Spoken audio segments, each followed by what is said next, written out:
themselves and their loved ones. So it's always hard not to keep a dry eye. So I'm going to read this to you, Katie. I would like to nominate Kateyln Kidwell. They put it together. From the rehab unit for the Daisy Award for an extraordinary nurse. Extraordinary seems to be the key word. Although Katie has been a favorite nurse, I'm going to take this off. I'm vaccinated. Nurse that had been a patient on rehab. Our superhero Katie flew into action on Saturday, April 25th. After a return from being walked in the hall and decided to be put back to bed for a nap. He awoke telling me he was sick.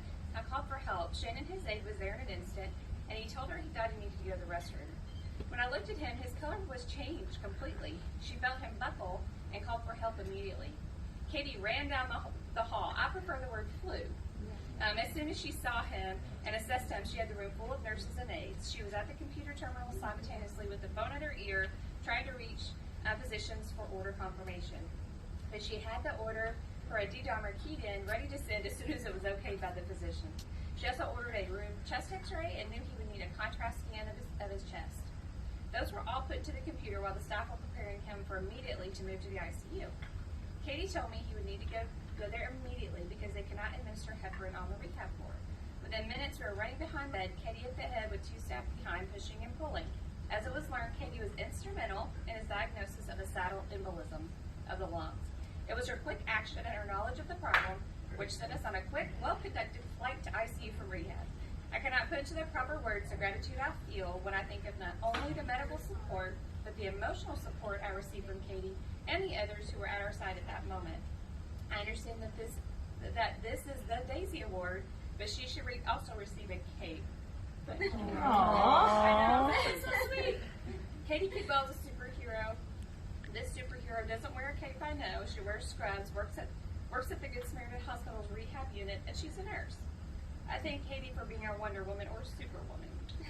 We don't know how heroic nurses are until you need one. Gosh, you guys. I know, so close. I'm grateful that I've learned this lesson with Katie. She is our superhero, and she's been reading along with you.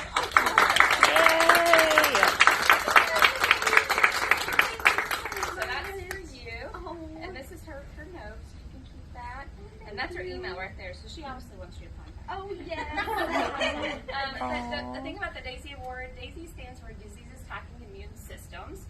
Patrick J. Barnes was a young man, and he was a patient, and his parents, he was in the hospital quite a bit. He had a type of blood disorder, blood dyscrasia, and so his family said we recognize what nursing contributed to their loved one, to Patrick, and so they created the Daisy Award and the Daisy Foundation, and so that's what Daisy does.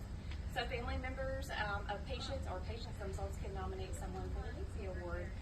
So that's what we did. So part of this is that Steve has this gorgeous certificate for you for the Daisy Award. And then Lindsay gave you your this statue here. And it's from the Shona tribe in Zimbabwe, and they're all handmade individually. But this is called the Caregiver. And so there's information on that in there as well. So that's what that is. And then you got your Daisy pin as well that Shannon gave to you.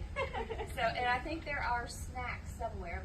Yes, they're up and around the corner. There's snacks as well. But Donuts. congratulations. Well, thank you so much. So proud of you. Well, thank you.